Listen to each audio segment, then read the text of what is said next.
In 1958, I wrote the following: "There are no hard distinctions between what is real and what is unreal, nor between what is true and what is false. A thing is not necessarily either true or false. It can be both true and false." I believe that these assertions still make sense and do still apply to the exploration of reality through art. So, as a writer, I stand by them. But as a citizen, I cannot. As a citizen, I must ask, what is true? What is false?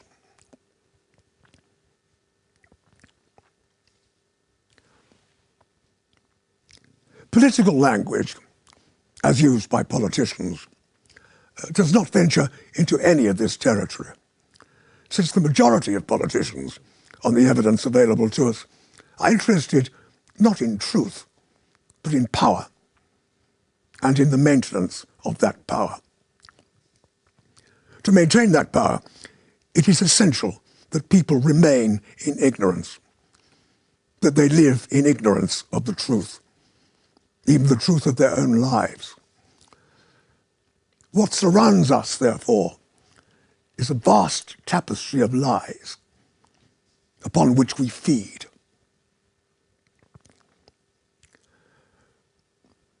The justification for the invasion of Iraq was that Saddam Hussein possessed a highly dangerous body of weapons of mass destruction, some of which could be fired in 45 minutes, bringing about appalling devastation.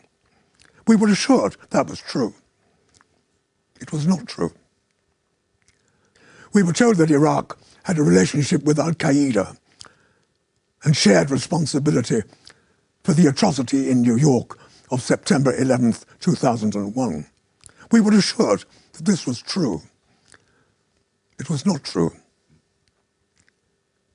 We were told that Iraq threatened the security of the world. We were assured it was true. It was not true. The truth is something entirely different. The truth is to do with how the United States understands its role in the world and how it chooses to embody it. But before I come back to the present, I would like to look at the recent past, by which I mean United States foreign policy since the end of the Second World War. I believe it is obligatory upon us to subject this period to at least some kind of even limited scrutiny, which is all that time will allow here. Everyone knows what happened in the Soviet Union and throughout Eastern Europe during the post-war period. The systematic brutality, the widespread atrocities, the ruthless suppression of independent thought. All this has been fully documented and verified. But my contention here is that the United States crimes in the same period have only been superficially recorded, let alone documented, let alone acknowledged, let alone recognized as crimes at all. I believe this must be addressed, and that the truth has considerable bearing on where the world stands now. Although constrained to a certain extent by the existence of the Soviet Union, the United States' actions throughout the world made it clear that it had concluded it had carte blanche to do what it liked.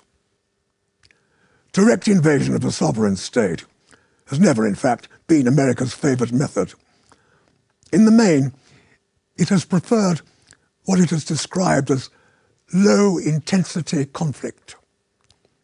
Low-intensity conflict means that thousands of people die, but slower than if you dropped a bomb on them in one fell swoop. It means that you infect the heart of the country, that you establish a malignant growth and watch the gangrene bloom. When the populace has been subdued or beaten to death, the same thing, and your own friends, the military and the great corporations, sit comfortably in power. You go before the camera and say that democracy has prevailed. This was a commonplace in US foreign policy in the years to which I refer. The tragedy of Nicaragua was a highly significant case. I choose to offer it here as a potent example of America's view of its role in the world, both then and now.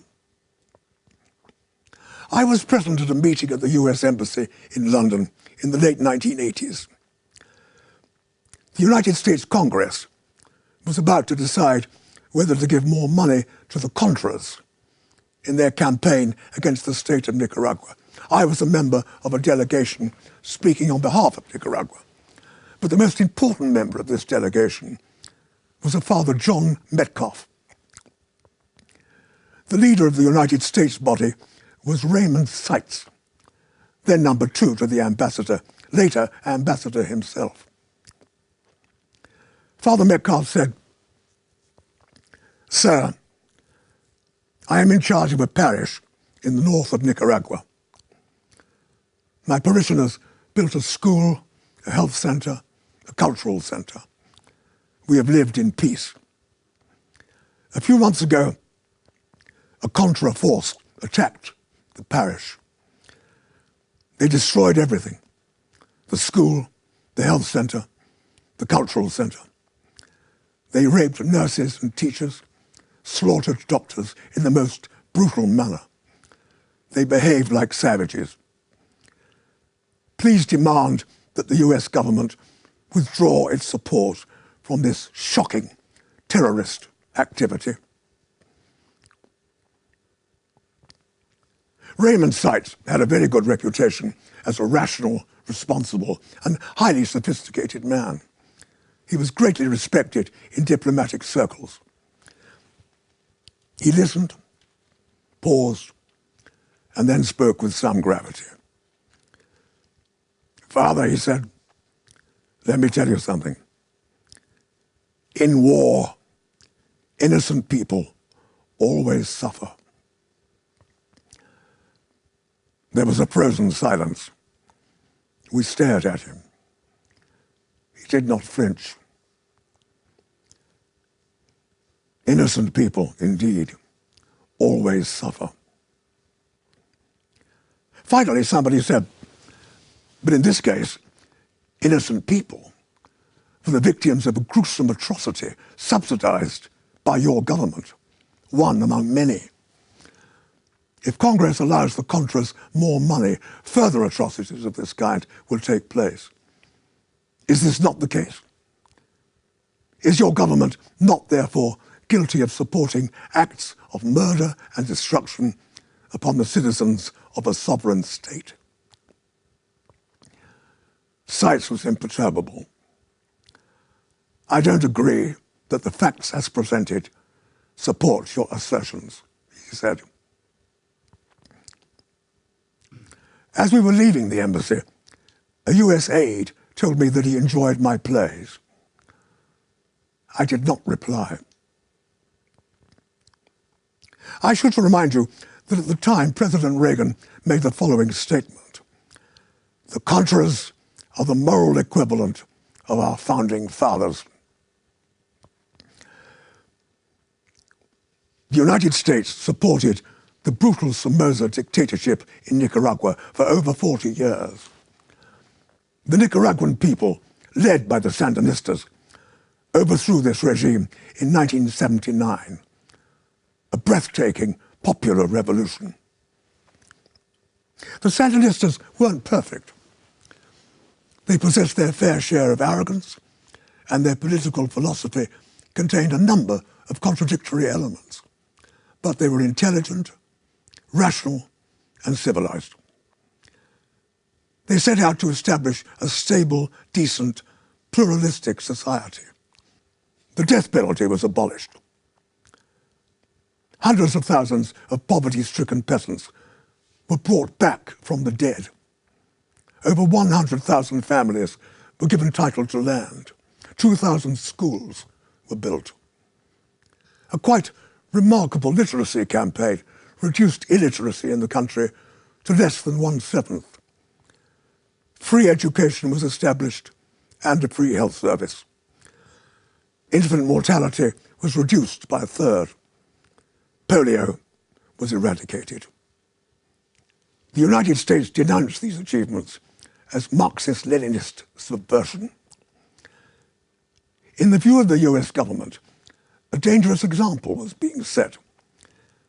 If Nicaragua was allowed to establish basic norms of social and economic justice, if it was allowed to raise the standards of healthcare and education and achieve social unity and national self-respect, neighboring countries would ask the same questions and do the same things.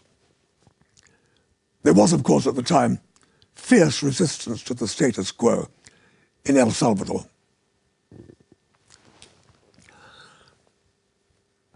I spoke earlier about a tapestry of lies which surrounds us. President Reagan commonly described Nicaragua as a totalitarian dungeon. This was taken generally by the media, and certainly by the British government, as accurate and fair comment. But there was, in fact, no record of death squads under the Sandinista government. There was no record of torture. There was no record of systematic or official military brutality. No priests were ever murdered in Nicaragua. There were, in fact, 3 priests in the government, 2 Jesuits and a Maryknoll missionary. The totalitarian dungeons were actually next door, in El Salvador and Guatemala. The United States had brought down the democratically elected government of Guatemala in 1954, and it is estimated that over 200,000 people had been victims of successive military dictatorships. 6 of the most distinguished Jesuits in the world were viciously murdered at the Central American University in San Salvador in 1989 by a battalion of the Alcatl Regiment, trained at Fort Benning, Georgia, USA. That extremely brave man, Archbishop Romero, was assassinated while saying Mass. It is estimated that 75,000 people died. Why were they killed? They were killed because they believed a better life was possible and should be achieved. That belief immediately qualified them as communists. They died because they dared to question the status quo, the endless plateau of poverty, disease, degradation, and oppression, which had been their birthright. The United States finally brought down the Sandinista government.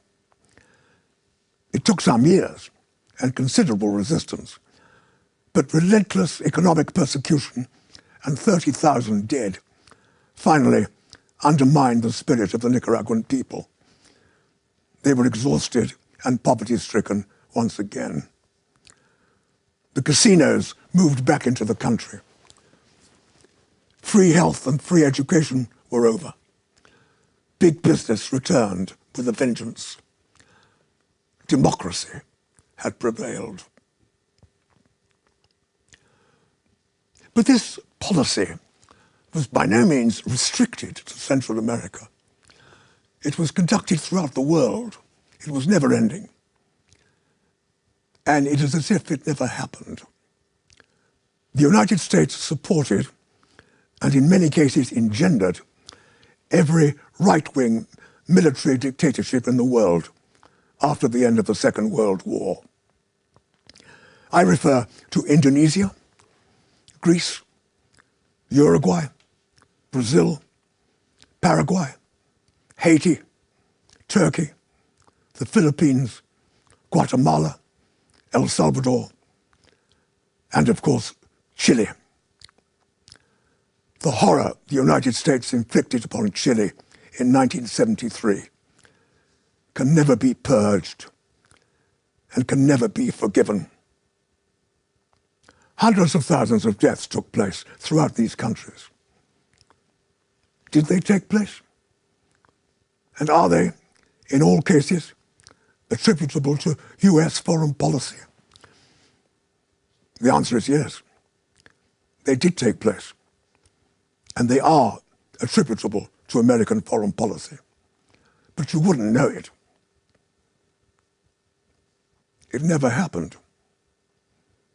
Nothing ever happened. Even while it was happening, it wasn't happening. It didn't matter.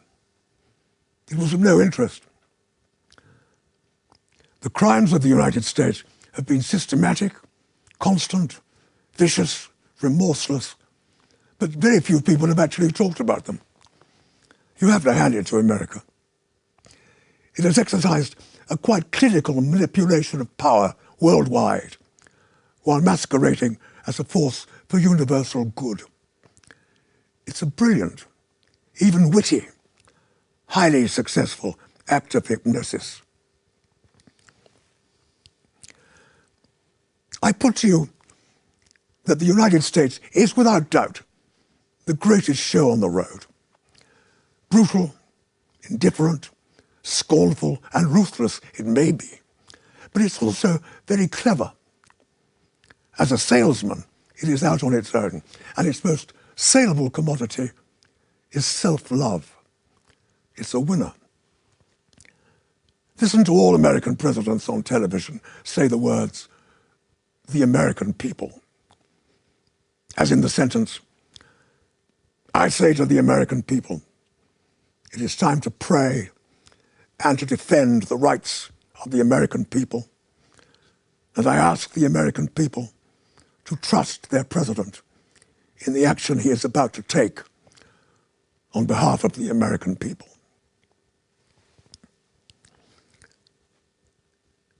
It's a scintillating stratagem. Language is actually employed to keep thought at bay.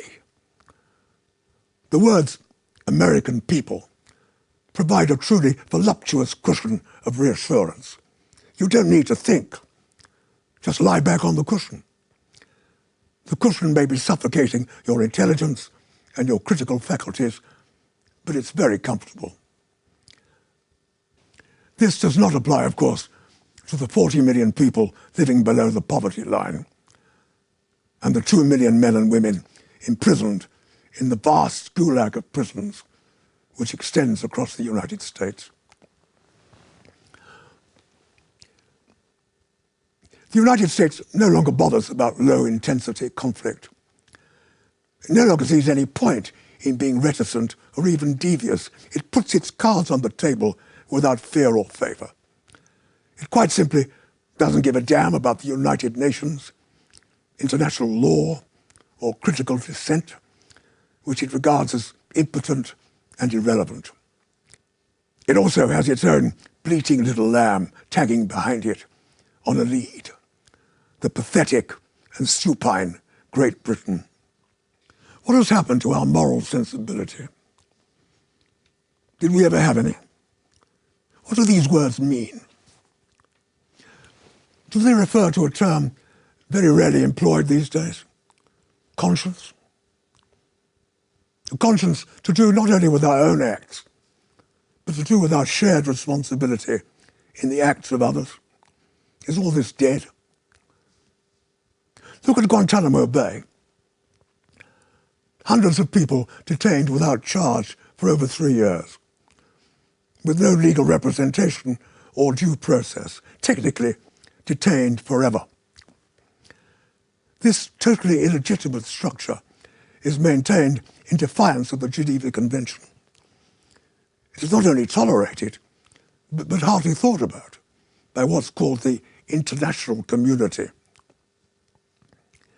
This criminal outrage is being committed by a country which declares itself to be the leader of the free world. Do we think about the inhabitants of Guantanamo Bay? What does the media say about them? They pop up occasionally, a small item on page 6. They have been consigned to a no-man's land from which indeed they may never return. At present, many are on hunger strike, being force-fed, including British residents. No niceties in these force-feeding procedures. No sedative or anaesthetic. Just a tube stuck up your nose and into your throat. You vomit blood. This is torture. What has the British Foreign Secretary said about this? Nothing. What has the British Prime Minister said about this? Nothing. Why not? Because the United States has said to criticize our conduct in Guantanamo Bay constitutes an unfriendly act. You're either with us or against us. So Blair shuts up. The invasion of Iraq was a bandit act, an act of blatant state terrorism, demonstrating absolute contempt for the concept of international law. The invasion was an arbitrary military action inspired by a series of lies upon lies and gross manipulation of the media and therefore of the public. An act intended to consolidate American military and economic control of the Middle East, masquerading as a last resort, all other justifications having failed to justify themselves as liberation. A formidable assertion of military force responsible for the death and mutilation of thousands and thousands of innocent people. We have brought torture, cluster bombs, depleted uranium, innumerable acts of random murder, misery, degradation and death to the Iraqi people and call it bringing freedom and democracy to the Middle East.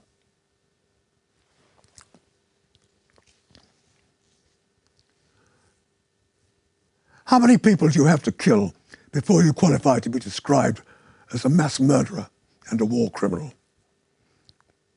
100,000. More than enough, I would have thought. Therefore, it is just that Bush and Blair be arraigned before the International Criminal Court of Justice. But Bush has been clever. He has not ratified the International Criminal Court of Justice. Therefore, if any American soldier, or for that matter politician, finds himself in the dock, Bush has warned that he will send in the Marines. But Tony Blair has ratified the court and is therefore available for prosecution. We can let the court have his address if they're interested. It is number 10, Downing Street, London. Death, in this context, is irrelevant. Both Bush and Blair place death well away on the back burner.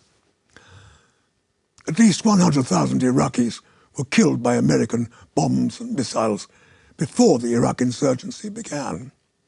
These people are of no moment.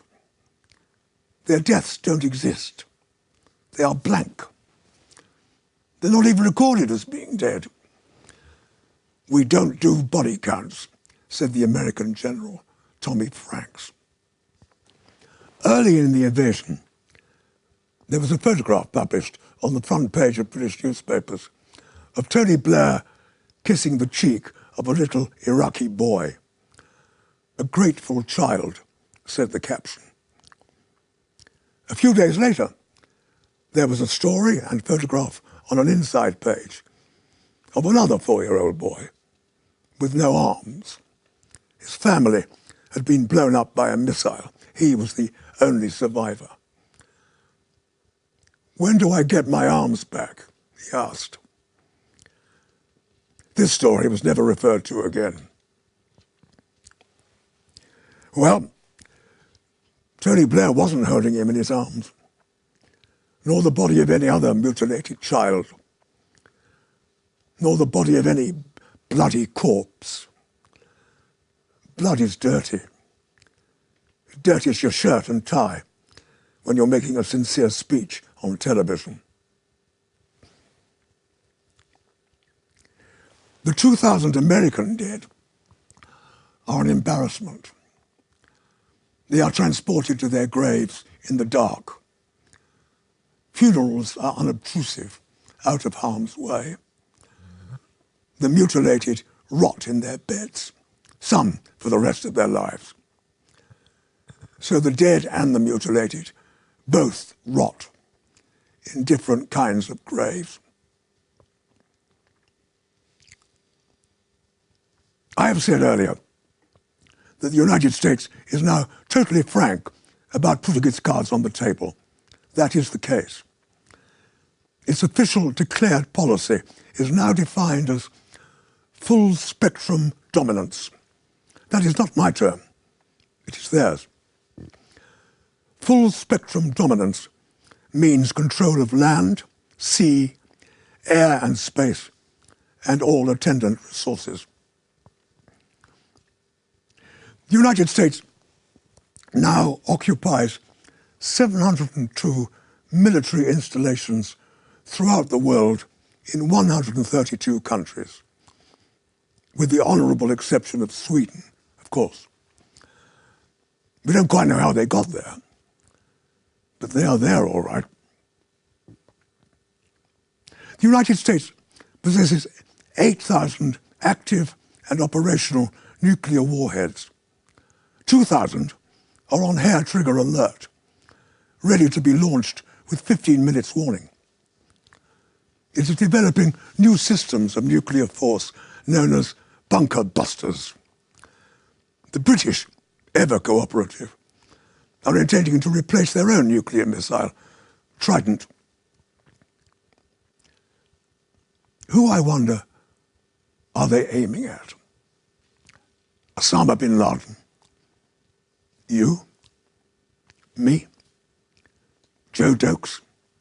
China? Paris? Who knows? What we do know is that this infantile insanity, the possession and threatened use of nuclear weapons, is at the heart of present American political philosophy. We must remind ourselves that the United States is on a permanent military footing and shows no sign of relaxing it. Many thousands, if not millions of people in the United States itself are demonstrably sickened, shamed and angered by their government's actions. But as things stand, they are not a coherent political force yet. But the anxiety, uncertainty and fear which we can see growing daily in the United States is unlikely to diminish.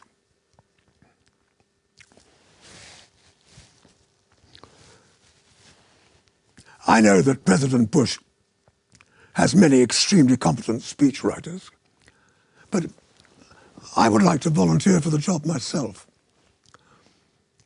I propose the following short address, which he can make on television to the nation. I see him grave, hair carefully combed, serious, winning, sincere, often beguiling, sometimes employing a wry smile, curiously attractive, a man's man. God is good. God is great. God is good. My God is good. Bin Laden's God is bad. His is a bad God. Saddam's God was bad, except he didn't have one. He was a barbarian. We are not barbarians. We don't chop people's heads off. We believe in freedom. So does God. I am not a barbarian. I am the democratically elected leader of a freedom-loving democracy. We are a compassionate society. We give compassionate electrocution and compassionate lethal injection. We are a great nation. I am not a dictator. He is. I am not a barbarian. He is. They all are. I possess moral authority. You see this fist? This is my moral authority. And don't you forget it. A writer's life is a highly vulnerable, almost naked activity. We don't have to weep about that. The writer makes his choice and is stuck with it. But it is true to say that you are open to all the winds. Some of them icy indeed. You are out on your own, out on a limb. You find no shelter, no protection, unless you lie. In which case, of course, you have constructed your own protection and, it could be argued, become a politician.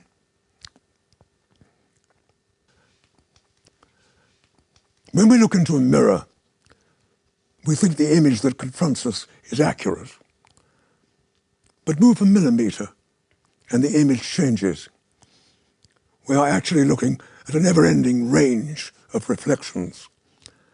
But sometimes a writer has to smash the mirror, for it is on the other side of that mirror that the truth stares at us. I believe that despite the enormous odds which exist, unflinching, unswerving, fierce intellectual determination as citizens to define the real truth of our lives and our societies is a crucial obligation which devolves upon us all. It is, in fact, mandatory. If such a determination is not embodied in our political vision, we have no hope of restoring what is so nearly lost to us, the dignity of man.